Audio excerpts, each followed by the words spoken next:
Good afternoon, everybody. Thanks for being here. I hope you had a nice spring break. Thanks for being here on such a nice day. And if you're in any of my classes, I know I offered extra credit to be here. If you can put on a sheet of paper your name and which class you're in with me and give that to me maybe after the talk, I'll really appreciate it. All right, so what I'm going to do today is talk to you about my work, my dissertation research, and which also got published as a book relatively recently, last year. And I'm Solen Sanli Vasquez. I will tell you the story of the interesting letters in my name in a little bit, but some of you already know me, and some of you already know the stories, but we'll get to that. So I will talk to you about violence against women today, and I titled the talk "A Case Study from Turkey." So we'll do that at the beginning, and then I'll conclude with a different maybe framework or context. If you have any questions as I'm going through the talk, please, you can, if there are any pressing questions, I would say, you can raise your hand and I'll answer that question. But for the most part, if we left the questions till the end, I think that would work a little bit better. So this is the cover of the book. It was called Women and Cultural Citizenship in Turkey, Mass Media and Women's Voice in Television. Really a mouthful, and I can get into, kind of the publishers wanting certain titles from you and things like that if you like, but we can leave that till the end too. So what I studied, I was born and raised in Turkey. I went to the UK first, to London, to get my master's degree in political sociology from the London School of Economics. And then I ended up coming to the US and getting my PhD at the New School for Social Research in sociology in 2009. So as I was trying to think of a dissertation topic, as I was approaching the PhD, the dissertation part of my PhD work, I realized there were, on Turkish television, these new programs were emerging, and they were quite interesting. There were, I call them, in my work, I ended up calling them women's voice programs, WV. So anytime you see WV, I'm referring back to the programs. And it's because I found that the viewers called these programs, it was kind of the name of the genre, became a woman's voice. And here are some visuals, and I'll get to the visuals in a little bit. But basically what happened on these shows, they were talk shows. And women talked about the violence in their lives on these shows. And what was fascinating to a sociologist like me was, first of all, these kinds of stories were not previously heard on Turkish television. And that is because Turkey didn't have private broadcasting up until 1990. So if you can imagine, it was basically all PBS. You can imagine that. So the TRT, the Turkish radio television, which was the version of PBS in Turkey, was quite, I would say the programs were quite edited. There was quite a bit of censorship, so the state, the government, controlled exactly what could be said on television or what kind of people could appear on television, things like that. So in 1990, with the introduction of commercial media for the first time, we started seeing this kind of new faces emerge, new kinds of people, real people for the first time, ordinary people. Whereas previously, during the kind of PBS period, it was more like more experts, people who talked in big words and, dressed a certain way.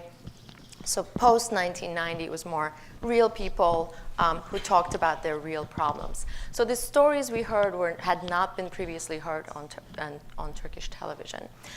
This is one of the hosts of the programs that I studied. I studied 3, so the same genre but different programs on different networks. And this is the host of the program, and this was a guest of the program. And as maybe you can kind of start seeing visually the differences between the women, the hosts of the programs, and the guests of the programs. The guests, like I said, were looked different. They kind of had they were more ordinary people, and predominantly rural women and rural urban migrant women. So women who had either migrated from rural towns to urban centers during their lifetime, or maybe their parents had migrated. So they grew up in urban areas, but their parents were from the rural areas. They were first-hand narrations. I think that's really important because somebody was not speaking for these women. These women were speaking for themselves, which made a whole lot of difference, as I'm sure you can imagine. They told their stories in their own words. And the stories were about domestic violence, rape, arranged marriage, divorce, abduction, implementation of child custody rights, access to employment and education, et cetera, et cetera. And yeah, they talked about them in their own voices. The programs often, the stories rather, were often framed as kind of missing person cases. You know, it wasn't clear that this whole thing about maybe domestic violence was going to emerge from the story, but that's precisely what happened. You know, missing person story evolved into a story about, say, rape, and I can give you some examples for that. So what I found basically studying these shows, one of my major findings was that what I call the gender honor code as a cultural system was revealed when you watch these shows. And people watched them a lot. They were daytime talk shows aired live daily between the years of 2002 and 2010. In 2010, they evolved actually into matchmaking programs. And that is because they became liabilities for the networks. There have been a few cases where a woman that appeared on one of these shows was actually subsequently killed by a family member, and it's because the family felt like they had been dishonored by this person, by the woman, talking about, quote unquote, the dirty laundry of the family. So they were found to be dishonorable, you know, for talking about these private matters. And so the networks ended up canceling this particular genre, so it evolved into more like matchmaking types of programs. And the other fascinating thing about these shows were they were 3 hours long, including commercials, which I think, you know, in American standards, that's unthinkable, right? Having one show run for 3 hours, that's really long, and it was. There were 3 such shows on national networks at the time of research, which was 2005. And what this meant was a viewer could essentially kind of start watching one show maybe around 1 p.m. and keep watching, kind of switching through the channels, and keep watching till about 6 or 7 p.m., till about evening news. And many viewers did that. So it occupied kind of a chunk of daytime and chunk of the afternoon schedule. And they received high ratings in the neighborhood of maybe 25% share, which means 1 in 4 people who were watching TV at that time were watching these shows. So they were quite effective. They were quite kind of, they dominated really the daytime at the time of my research. So just to give you a little more about what I did, I looked at these shows from 3 different aspects. Sometimes when we study the media, we concentrate on only one aspect. Maybe some people will look at the content of the show, some people will look at the audience reception of the show, or some people can look at the production techniques of the show. Well, I tried to do all 3, which was quite ambitious, but you know, I think I did an okay job. Discourse analysis was my method to analyze the program's content, and that revealed the impact of the gender honor code, like I said, and I'll get to that in a minute, so I'll leave it at that for now. The second component was interviews with producers and participant observation in TV studios to uncover production techniques. So I spoke with producers of the shows, with the executives of the networks where the shows appeared, and I also did some participant observation, which meant basically sitting with the audience and watching the shows as it was unfolding. And I found one major thing there, and that was limited editing, coaching, scripting, narrations are raw and real. Sometimes when you watch, especially a talk show, this has been written about on Oprah, for example, quite a bit. You know, how much of it is scripted, how much of it is real, And I found for these shows, you know, the guests would arrive maybe, you know, around noon or so, and then at 1 the program started. So what the production team did was maybe debrief them or interview them quickly during that hour, and then at 1 o'clock they were on television.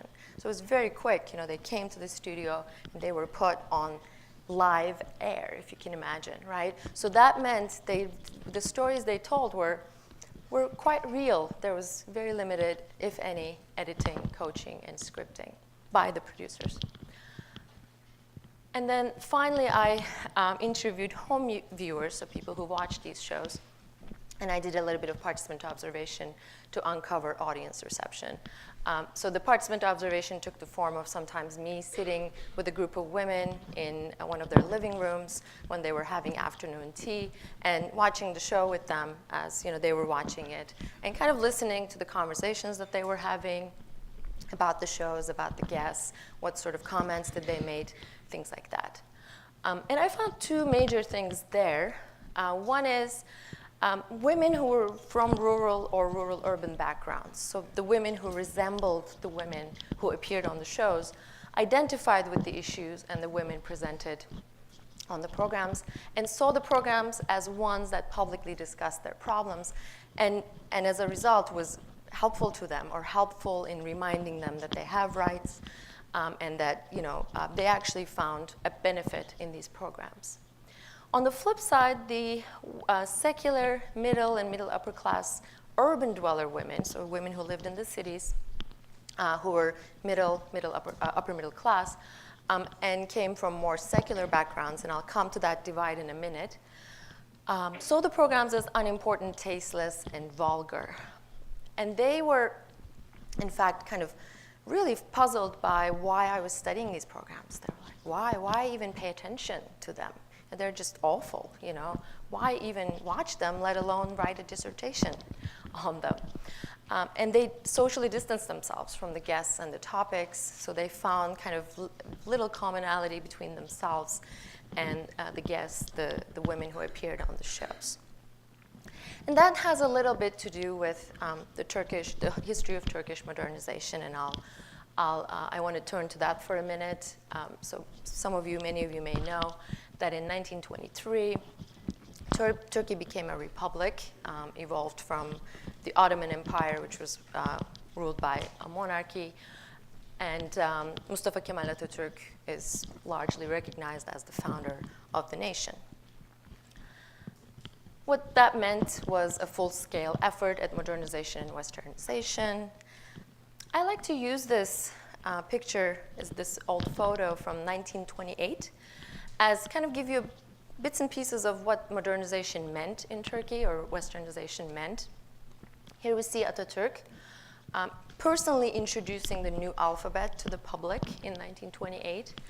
And I told you I was going to talk about the interesting letters in my name. There they are. So what they did was the country was using Arabic alphabet to write Arabic. To write Turkish, the country used the Arabic alphabet. And for lots of linguists, that just didn't really work. You couldn't really, the 2 languages didn't really overlap very well. So Atatürk and his friends commissioned a group of linguists and said, create an alphabet that's going to be basically the Latin alphabet, but include elements from the Turkish language. So they came up with these letters like the U with the 2 dots, the O with the 2 dots, the S with the tail, as I have in my name. And the significance of that, I think, is twofold. One is they were really trying to promote kind of civic engagement. They wanted people to become literate and learn how to read and write, because that was difficult with the Arabic alphabet. And then the second aspect of it is, I think, equally important, and that is, and many historians point that out, to distance themselves from their kind of Middle Eastern neighbors. Turkey kind of almost turned its face towards Europe, towards the West, towards the United States, with this kind of move and said, we have little to do with our Arabic, with our Middle Eastern neighbors. We're going to be modern, we're going to be Western. Some historians also say that also kind of makes it difficult for, say, Turkish historians to read history, go into the archives and read the Ottoman archives, for example, because we don't speak Arabic or we don't read Arabic anymore, the modern, the newer generations, which also symbolically means, again, we were kind of separated and distanced from the Ottoman past.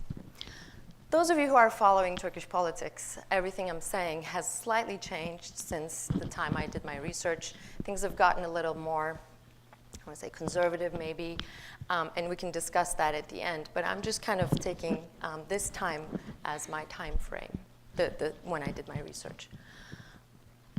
And then, secularism was adopted, which is basically the separation of, as we know it here in the States, separation of church and state, in this case, separation of mosque and state, I suppose. It used to be Sharia law, and now it was secularism. What that meant for women was, already in 1924, so remember, 1923, the Republic is announced. 1924, a year later, women were given equal rights with men in education. 26, polygyny was banned. Polygyny is, of course, the practice of men being allowed to marry multiple women. And women were given equal rights to divorce and inheritance. So the civil code was changed, which in my research I found this kind of sets Turkey apart from its Middle Eastern neighbors, because in places like Egypt and Iran, for example, who had their own modernization periods in the early to mid 20th century, they didn't touch the civil code much. So family law wasn't really changed. But in Turkey, they went that far, which is quite interesting and kind of almost revolutionary. In 1934, women were granted the right to vote and be elected to political office. I also like to use this picture, again, to give you a little bit of a visual context. This is 1931, the establishment of the Turkish Historical Society. And here we see, again, the founder of the Republic, Atatürk. And then when you look at the people surrounding him, anything that jumps out at you immediately? There's lots of women, and what do the women look like? Secular, right? They're not wearing headscarves, right? They're not wearing any sort of Islamic garb. And it's because some of that kind of dress was actually not banned, because he actually bans the Islamic kind of headbands for men and things like that. The headscarf wasn't officially banned in Turkey, but it was definitely discouraged. So if you wanted to get a job, say in the civil sector or something like that, you couldn't wear a scarf and headscarf and get that kind of job. So women were really encouraged to look and be more modern. And there's a lot of women. They're pretty young, right? So they constitute kind of the next generation of these modern secular women. And that still continues. The advances in women's status were uneven, and yet urban women whose parents embraced the new republic early advanced in education and careers. And maybe one good example is my family. Both of my grandfathers were police officers, even though they all grew up in rural areas and came from relatively conservative backgrounds, religious backgrounds. They were police officers, which meant they served the new state, the new republic. And that meant, for example, my mother and all of her sisters, both of her sisters, went to college. So the family kind of within one generation. Oh, and my grandmothers, both of them were illiterate. So it's been, kind of this really quick major change across one or two generations. One generation, really. This study, I don't know if you already read this. Maybe I'll give my voice a break and give you guys a break from my voice too. You can take a look at that statistic that I'm citing there. Quite fascinating, right? I mean, so even compared to the US, women did slightly better. A group of women in Turkey in the 1960s. And I cross-referenced this with some other sources, and it seems to hold. group of urban, highly educated women today are doctors, lawyers, businesswomen, journalists, professors, nurses, teachers, et cetera, today in Turkey. There's also an active feminist movement. This is maybe, again, to give you a visual from 2007. Can anyone guess what the joke is here?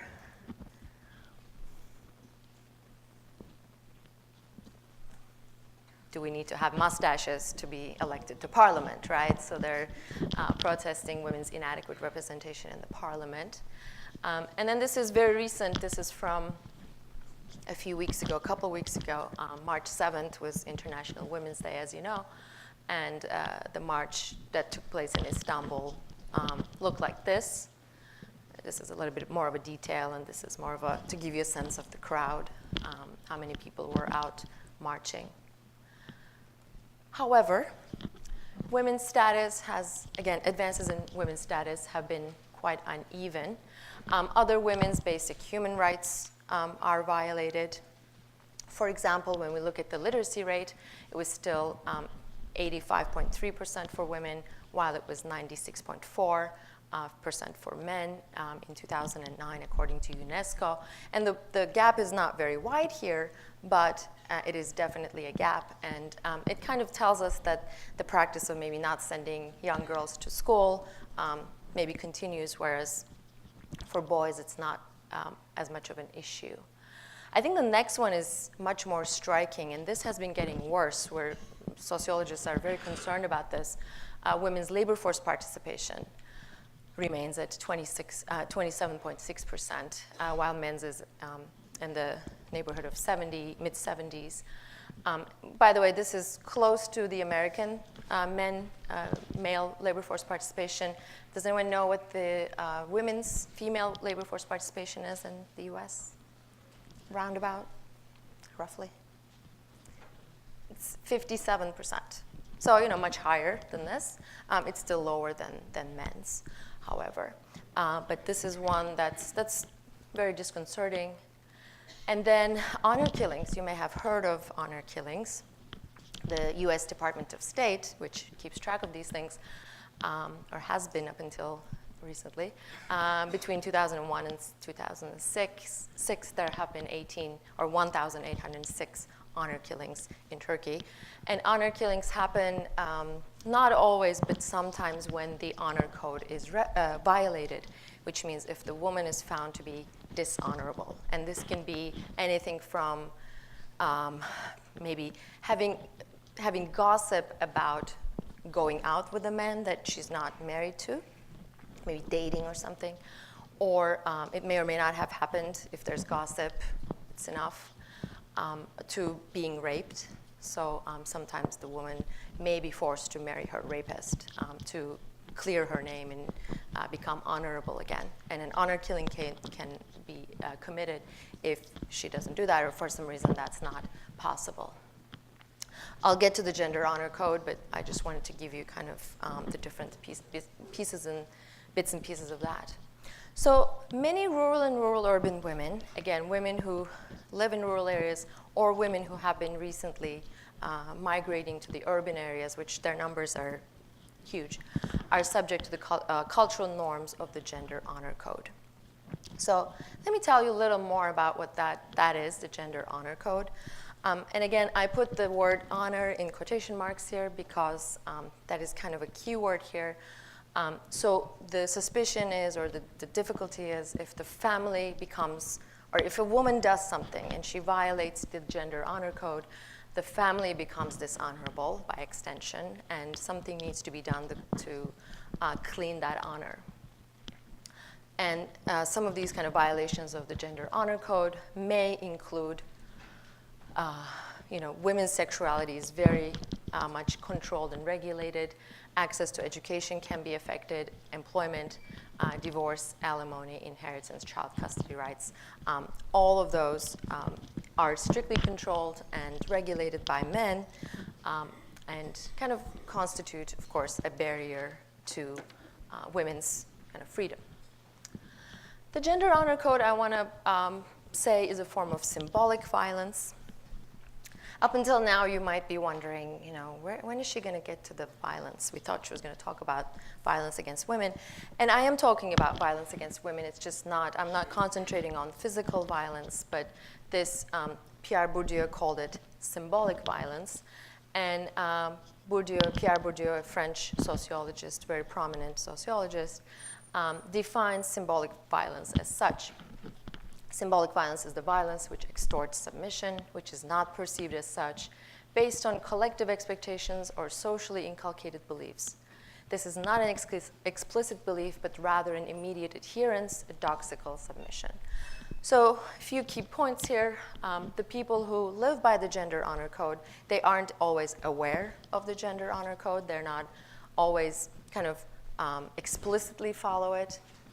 But it's in their minds. They know it very well, and they follow it very closely based on collective expectations and socially inculcated beliefs. But it's kind of an immediate adherence. They kind of follow it almost without thinking about it. And it's almost like a doxa for them. This is their world, and that's the world they live in. That's the fish and water metaphor, right? So they don't always notice it. But it's important to, I'm going to suggest, it's important to kind of take it apart and uncover what it is. And here's my first example, and that is in the area of child custody. So what I found watching the shows, when I started kind of encountering case after case of different stories, some women would appear on the shows and say, I haven't seen my daughter, my son, in 6 years, 10 years, 15 years, 25 years. And at first, these stories are framed as missing person cases. There's a missing person, where are they, kind of thing. But then as she, starts explaining and telling her story, it becomes clear that this is not a missing person story. It's actually her child has been taken away from her and kept from her by her ex-husband's family or her late husband's family. So even in the case of the husband's death, despite legal rights, right, that's important to remember, her children may be taken away from their mothers, from the women. And that is because they want to keep the children in the correct patrilineage, according to some anthropologists, and I also concur. So they want to make sure that the line, right, the line that goes from father to son, etc., stays correct, right? So the child doesn't belong to a different patriline by mistake or something like that along the line. And there's a little bit more to it than that, but I'll get to it in a little bit. So here's one narration, one raw narration from the shows. Here's Gülzade, a 28-year-old woman who had not seen her children in 10 years, explaining the moment of her separation from her children. These are hard for me to do because I'm a new mom myself, so I was rehearsing this at home and thinking, I can't choke up, I can't cry, But these are difficult. My mother-in-law stood in front of me with her legs separated like this, basically does this, right? Shows with her hands. Took the kids to her side. My sisters-in-law stood in my way. They kicked me out. It was snowing. And so I kept hearing a similar story over and over again when I watched the shows and I did my discourse analysis. And then one day I was interviewing a woman who was a viewer of the show. So this is a real person that wasn't on television. She was my interviewee. And she told me a very, very similar story. Indeed, I'm 36 years old, and her first husband had passed away. And she had not seen her daughter from her first husband in 15 years. So this is what she said, and this one is even harder. I didn't let her go. They took her by force. I fainted when they tried to take her. Her shoes remained in my hands. But at least they take good care of her. If she was in a bad condition, I would go to court and take her. But by God, they take good care of her. The translations are mine, by the way. They're a little awkward, I realize. But the picture, by the way, is the picture I wanted on the cover of the book. But again, I don't want to get into publication politics. So I didn't end up on the cover of the book. But I think emotionally, when I read something like this, this is what I think of. It's a famous Turkish painter, Nuri İyem, by the way, his work. But I think the similarity between Gülzade's and Didem's stories are clear. But I also want to point out one more thing about what Didem says. She's quite aware that she has a legal right to her daughter, right? But because of that doxical submission that I was talking about, what Bourdieu said, she realizes, okay, she's being taken care of well, and I will leave things be. By the way, the people who took her were her late husband's brother and his family. So these were the people who were taking care of her. Let me keep going kind of along the same lines. So this is Meral, a 27-year-old woman who had not seen her daughter in 6 months. And Meral's case was different because initially, after the divorce, the courts gave her custody of her daughter, and she took her daughter and she lived with her daughter for a while. But at the moment when it became clear that Meral was going to remarry is when the ex-husband's family said, no, we want the child. And then they took her. So at some point during the program, Meral's ex-sister-in-law calls in and explains, my brother didn't want to give the child back to Meral after she got married. So the host understands what's going on. Is that because she got remarried? And she confirms, yes, because she got remarried, my brother did not want to give her back. So in this case, again, because she gets remarried is when she loses the child. And to understand that, I want to turn to Carol Delaney, an anthropologist who did, who did some work in Turkey in a Turkish village in the early 1980s, and this is what she writes. And I'm going to let you read that one because my voice is, something's happening there.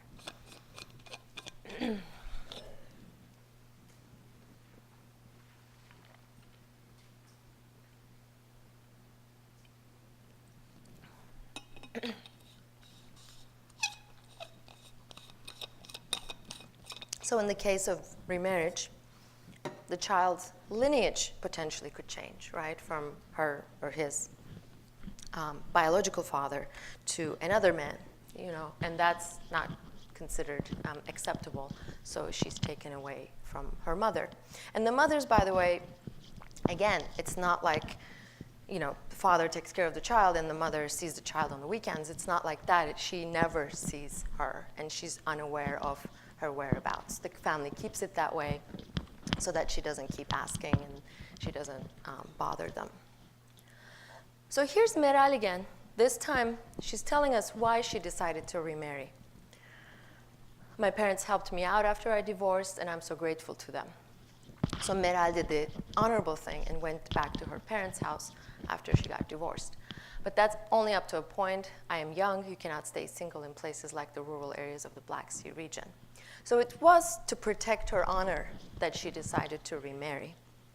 In fact, I found multiple women in my interviews who told me how much of a stigma is attached to being a divorcee or a widow.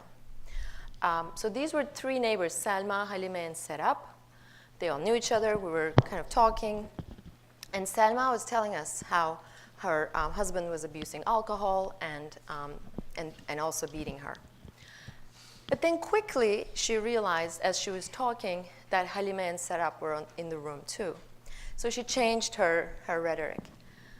She's saying now about her husband who's abusing alcohol and beating her, he's actually not so bad. God shall not take him away from us. It's all good as long as we're not called widows. Isn't widowhood difficult? Both of you suffer from it. When you're a widow, if you wear something nice, the neighborhood, gossip. If you go to the same place twice, they gossip.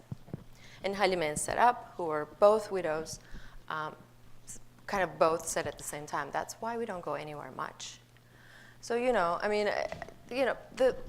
what I'm going to call the space of possibles, right? Even the places you can go to are becoming very, very tight. I'm sure you can feel it, right? I'm getting it across. This next one is about employment. And this is a real missing person, by the way. Zuhal had not been seen in almost 2 months. And the family was really concerned. They didn't know where she was. They really didn't know where she was. And her cousin was on the program, and she tells us this. We heard from the neighborhood that she comes home late at night from work. We told her husband, if you want to save your marriage, don't let your wife work. We told him we'd help him out, but he said, I want to live in better conditions. He insisted on that. And then the host does something interesting. She interjects and says, I don't understand. There are many women who work. Does that constitute some sort of problem? So what Zuhal's cousin is referring to here is the potential dishonor that a woman can engage in or have if she's working. Because working means being outside, being kind of with unrelated men she's not married to, of course. And that constitutes, again, potential dishonor. But the host acts like, I mean, these women have been exposed to these stories day in and day out for years in some cases, and she acts like she doesn't know what this person's talking about and says, why is working a problem? So it was a problem that the host did not acknowledge the gender honor code. They acted like it was all kind of haphazard, that people acted on their own volition, et cetera. So that's, I think, also to give you a little bit of what the host's approaches were. I'm going to turn to Delaney again, and I think this is a key quote from my. I have the distinct and awkward pleasure of quoting myself here. It's kind of awkward, but this is what I wrote quoting Delaney in the book. So basically, and maybe I'll read this one because it has so many Turkish words in it. In order to preserve her reputation, a girl participates in her own enclosure. She averts her eyes when unrelated men are around, wears the headscarf and other voluminous coverings such as shalwar, baggy pants, and stays at home. By these activities, she demonstrates that she's kapalı, covered, closed, as opposed to açık, open, uncovered, that she is temiz, clean, pure, and as opposed to pis, dirty, defiled. She is preserved in the state until marriage, when her husband has the right to open her and thereafter control the times and places of her opening. So telling us what the girl should do to preserve her honor and her reputation, but also what her husband or her father should do, or her brothers sometimes, because these are all people who are responsible of her honor, to keep her in this preserved state. I encountered cases of these young women, a number of them, who lived in Istanbul in the rural, urban migrant areas, and weren't wearing the headscarf. And then their mothers were telling me, well, it's really interesting. My daughter never wore the headscarf before until she went to college.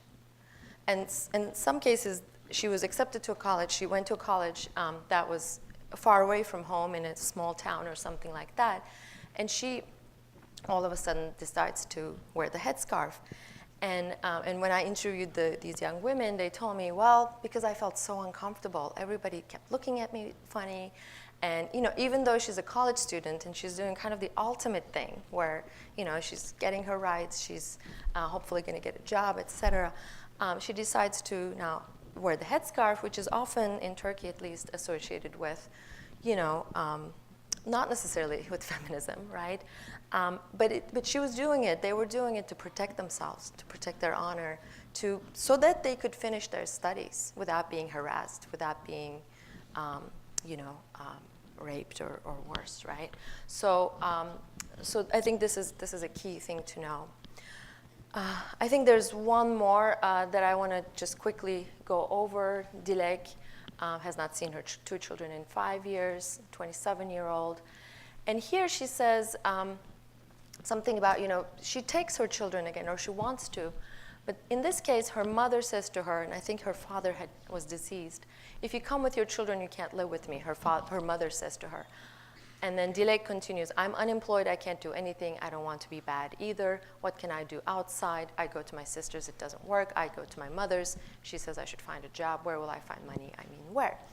Which kind of tells you, and when you encounter this, by the way, just out of context, you'll think, just work. Why don't you just work? You're a young person, so on and so forth. But it's unthinkable to her because she realizes it's potentially dishonorable. to get a job. And she, I don't want to be bad either, refers to prostitution, basically. And then host interjects here, and again, a little bit about the host responses, and says, but wait a minute, haven't you considered remarrying? We're going back to remarriage again. And Dilek immediately picks up on it. That's what I was going to say. I want to get married. If there's a candidate, I want to get married. Even today, I'll get married to make a home. This is I found this on Google Images, one scene from a matchmaking program. And this particular host already had a small matchmaking session in her section in her show at the time. So she was basically recruiting Dilek for that. So, we come back to remarriage. So just quick findings or conclusions a little bit. Women's space of possibles, I take that concept from Bourdieu, is tight with few options other than marriage and remarriage. The gender honor code rules many women's lives despite legal rights. And I have to say this because you may think, well, it's all Islam. This is Islam that's dictating this. But I found, there's nothing in the Quran or any of the Islamic teachings that says, take children away from women who remarry. It just doesn't exist. It's a cultural system. It's a structural thing, cultural thing. But what they do, it's very clever. It's legitimated by that claim that these practices are dictated by Islam. So Islam is used as an excuse almost to do this. But the real goal is to maintain the existing power structure between the sexes and collectively control female sexuality. Those are the really the true goals of this. Now, this is what I usually say when I give this talk. This is, I have a few other concluding remarks, and this is where I stop. I don't want to stop here today because I worry, and I worry for two reasons. Now that you've heard this, I worry that it has confirmed some of the things that you already maybe thought you knew or you knew about the Middle East. And I worry about the danger of reinforcing the stereotype. I worry what I just told you today reinforces Orientalism, reinforces Islamophobia. Orientalism, for those of you who don't know, is kind of the lens through which we look at the Middle East in the West. It's kind of, the suppressed women and the terrorist men kind of rhetoric, And sometimes Orientalism and Islamophobia are used to justify actions such as these, the invasion of Afghanistan. Famously, President Bush at the time said, and after the invasion, they have liberated Afghan women. Same thing was said about Iraqi women as well. We have liberated them. We went to war for the women. And I think, we can discuss whether or not that was justified, but there's a danger in that. And it's, Islamophobia is definitely used to justify something like the Muslim ban that the Trump administration just reinstituted. The ban on electronic devices from select airports that just came about, I believe, last Friday, right? And this may be a controversial point, and I take that, but I had to say this. And I worry for a second reason. And the second reason is that something like this, what I just told you, also blinds us to what's going on in our country and what's going on in our communities. And I thought about this and I wanted to give you a bunch of different examples, but I limited myself to a few. And again, you may find this controversial, you may not accept it.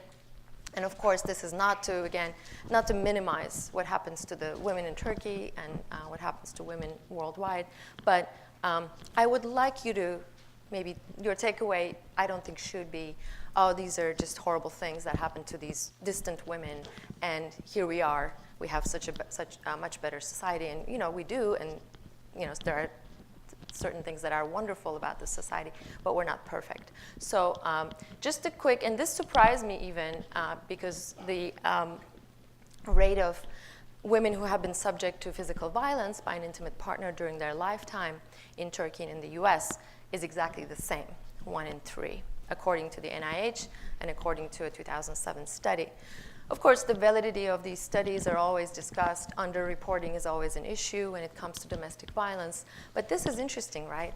I was watching The Hunting Ground about sexual assault on American campuses recently, and I was shocked to see that the rate of women who are subject to sexual assault during their time in college is 1 in 5 in this country, right?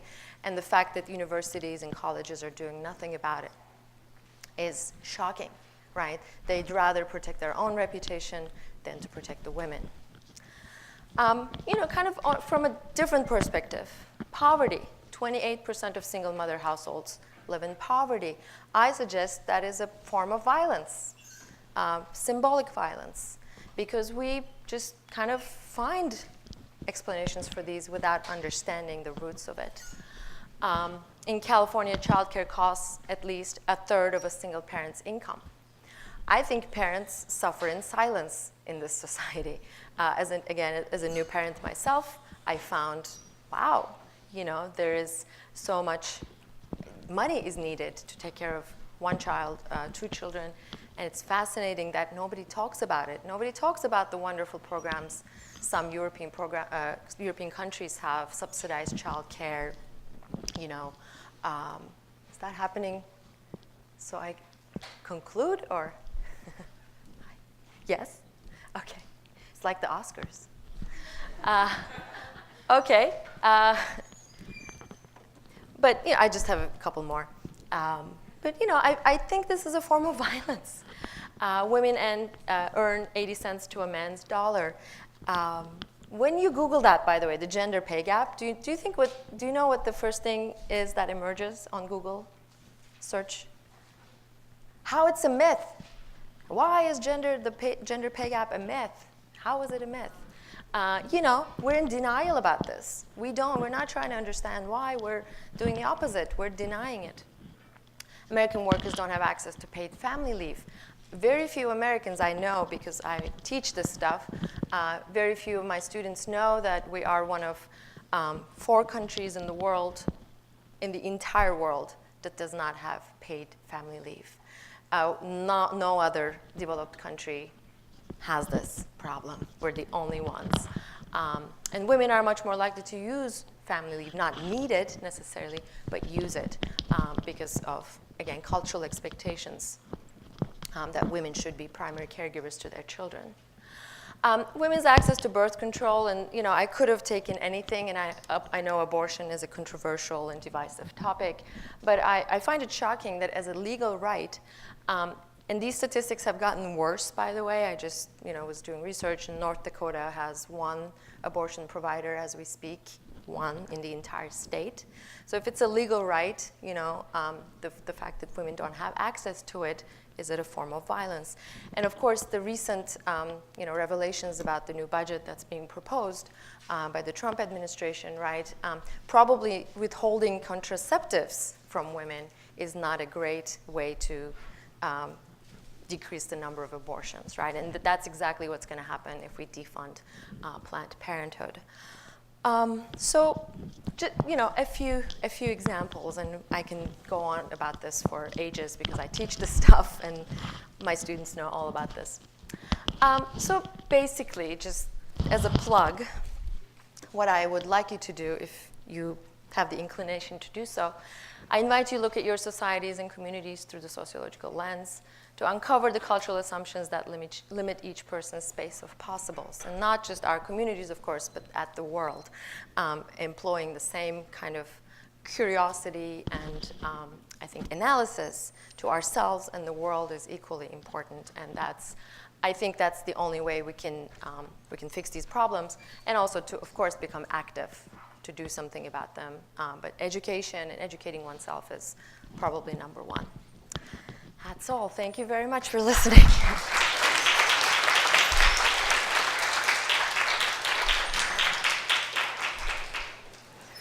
Those of you who can stay, I'm happy to take questions. I know many of you have to go.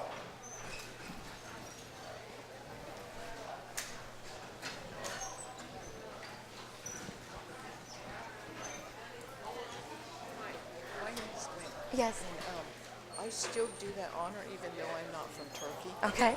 I mean, I think Would you it's mind important. staying so we can talk about it? Because we have a little more time. Thank you. Okay, thank you. Thank you. Hello. Hi. I just wanted to actually meet you in person. I'm Sky Glover. Hi. I was in your sociology 30 class Great. last spring. And If you can stay, I think, I'm sorry, excuse me. Who's planning on staying for the Q&A? Because I'm happy to do one. All right. Would you mind staying or we can talk after? Okay. Yes, perfect. All right, thank you.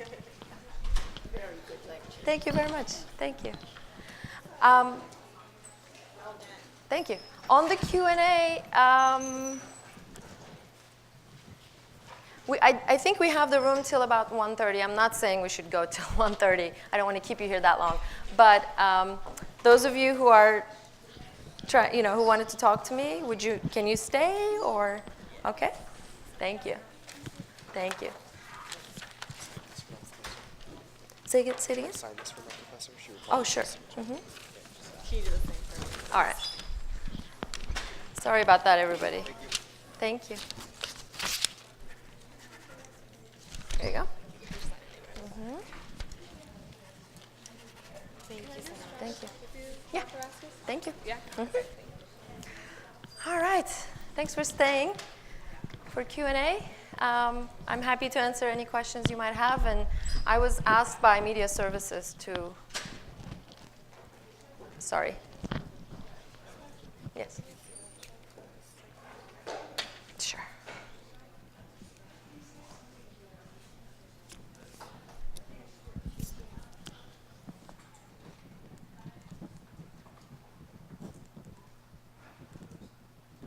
Okay. You're welcome. You're welcome. All right. Questions? Yes. If you don't mind. I was wondering how this compares to other Islamic countries, especially like Iraq and Iran, and the two Shiite and what's the other one? Shiite, and Sunni. Yeah, how does this compare to other Middle Eastern countries? I, of course, did some research on those countries as I was writing my dissertation. I also taught a course on gender in the Middle East, but I don't consider myself an expert in those countries. And I think the best thing I can say in response to your question is each country has its own history, has its own history of modernization. So like I said, for example, Iran and Egypt come to mind where they had their own process of modernization throughout the 1920s or early to mid 1920s.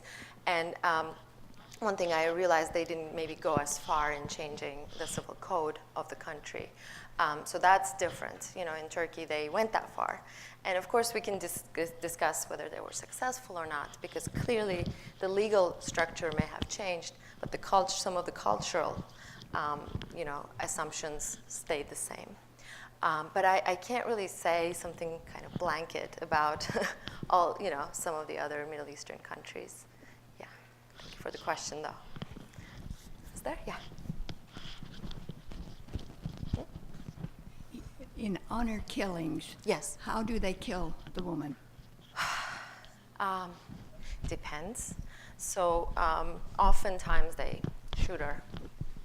So a male relative will track her down if her whereabouts are unknown, and shoot her.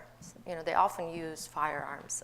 Now that I think about it, and sometimes, and there's a little bit of evidence for that.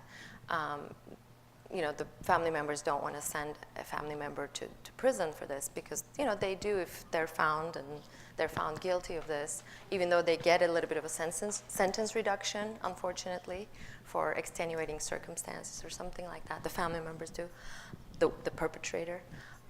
Sometimes they try to convince the girl to kill herself. So that happens too. But there have been cases where there was an attempted murder. She escapes somehow. She ends up in a hospital, and the state fails in protecting that young woman, and the family members actually come into the hospital room and complete what they couldn't do before. So yeah, it's awful. It's really awful. Yes.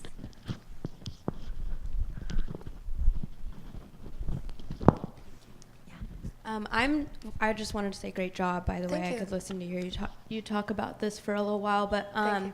I'm just curious as to what the incentive was behind the executives of these channels and in producing these types of shows.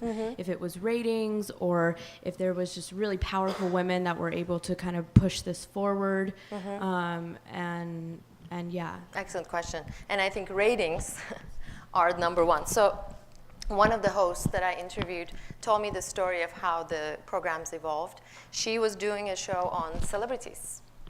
And, taking a celebrity, usually a woman, and kind of asking her, questions about her life and, where she was born, and invite her elementary school teacher and stuff like that, like a tearjerker kind of thing. And then she realized, I guess a couple times, a real person ended up on her show, and she realized how even the ordinary women, not just celebrities, but ordinary women, had these fascinating stories, and the viewers respond to it too. So the channel starts getting all these comments from home audiences saying, oh, you should do more of that. So the official story is that she evolved from celebrity kind of reality show kind of thing to these kinds of programs. And of course, ratings are huge because if you can imagine, those of you who know a little bit about media production, live shows are much cheaper to produce. These women are real women. They don't pay them any money, like you would pay a celebrity or an actor or something like that. The most expensive thing they did, I think, in some cases, they put them up in a hotel or something in Istanbul, which isn't even that expensive because I don't think they use the most high-end hotels anyway. And it's cheap. It's cheap to produce and produces high ratings. So it's lucrative. It's economically very lucrative for them. But then they did little or if nothing to protect the women. Yeah. Mm-hmm. Sorry, yeah. First, you, please. Okay. I have looked closely at both the Quran and the Bible, and there is little or nothing to do with the gender honor code or anything to do with gender, but there's still some of those separatist communities here in some Western states as well as the Middle East that glorify that do their own version of the gender honor code of one form or another. Yeah. And the cultural stuff. So what is it? What is it up to? What is it? I'm sorry? So what is up with that? What's up with that? I think, and I'm not, again, I'm not a scholar of religions, and I can't really say, too many things about Islam that I can claim are perfectly correct. But I think for any holy book, it depends on where you open it. You can get a very peaceful, wonderful message, or you can get a horribly violent message where you're supposed to kill the non-believers or something like that, right?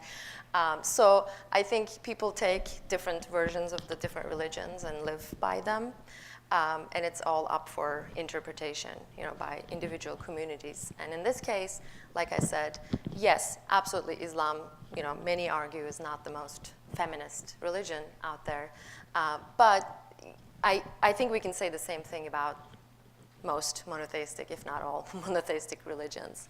So, but then it's used, right? Islam is used to justify certain actions. And usually the goal is to keep the gender honor code in place or control women's sexuality or maintain the existing power structure. So I don't know if that's a satisfactory answer, but that's my take on it. Yeah, that answers my question. Makes some sense. Good. Yes.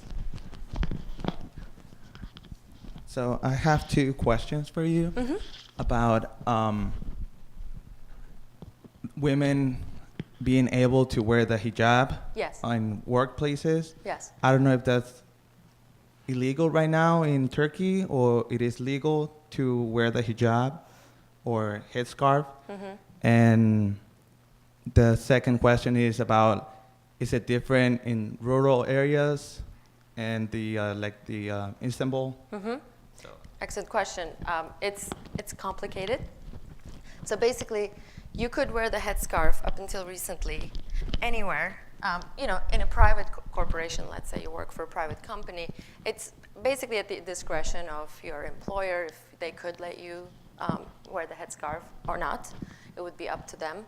And I think more than legality there, the question is more like, how far do you want to go to please your employer, or would the employer even hire you in the first place if you're a woman who wears a headscarf, right? So that's, I think, for private companies. For public, and that includes, for example, living or working in a courthouse, working at the civil enterprises of the country, that was banned up until recently, and I believe the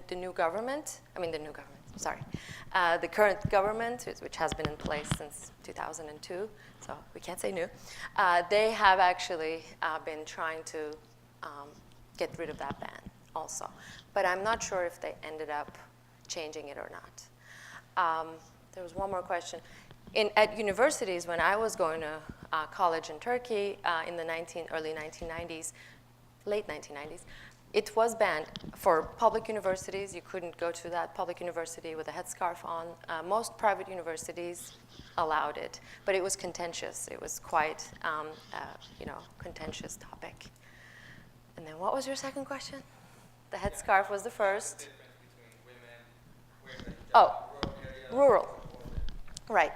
So in a rural area, you could be there with a headscarf. Most women would wear the headscarf there. Say I go there from Istanbul or some big city, or somebody goes there from the US or something, you could go around without the headscarf, but sometimes there could be a little bit of harassment, there could be maybe dirty looks, but it also depends on who you are. Say, if you're recognized as, say, a foreigner, if you're blonde or, you kind of fit that cultural code of, oh, this person's a foreigner, then they would be okay with that. They would understand that's your culture and that's it.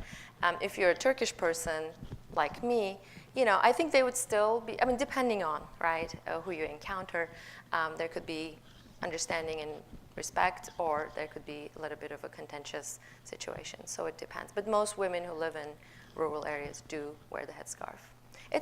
My grandmother always used to say, it's a cultural thing, my child. It's culturally, that's just what they do. Mm-hmm. Yeah, thanks. Thanks for the question.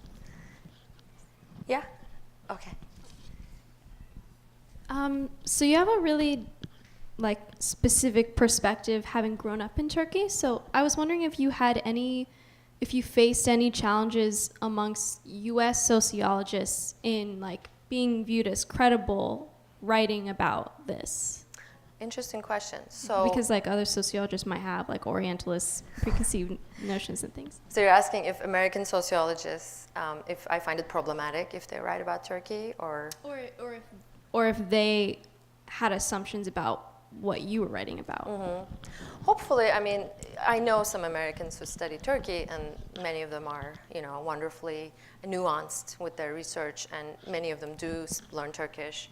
Many of them travel to the country, repeatedly, and they've been studying the country for quite some time. So I think, if they're a good academic, and if they're a good sociologist, they will understand. I don't have, it's kind of like asking me, do I have the, how should I say this? Can I study the US as someone who grew up in Turkey, right? It's kind of the opposite of that.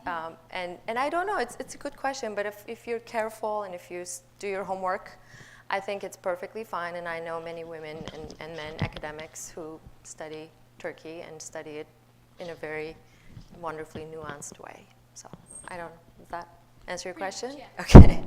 And we can discuss more after too. I know we have to leave the room and maybe. Okay. One last question then. All right. Thank you. Hi. When you talk about honor, I honor my son's father's family more, Mm-hmm. and we have 5 different dialects in our language, but I have always participated in my son's father's language, and like now I have 2 grandsons, and it's still like, you know, that's more important. But I'm not from Turkey.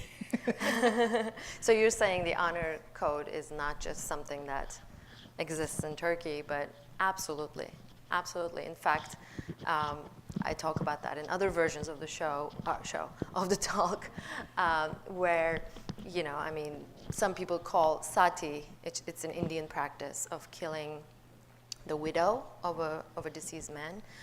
Some call it an honor suicide, right? Because, you know, and she does it willingly, supposedly, right?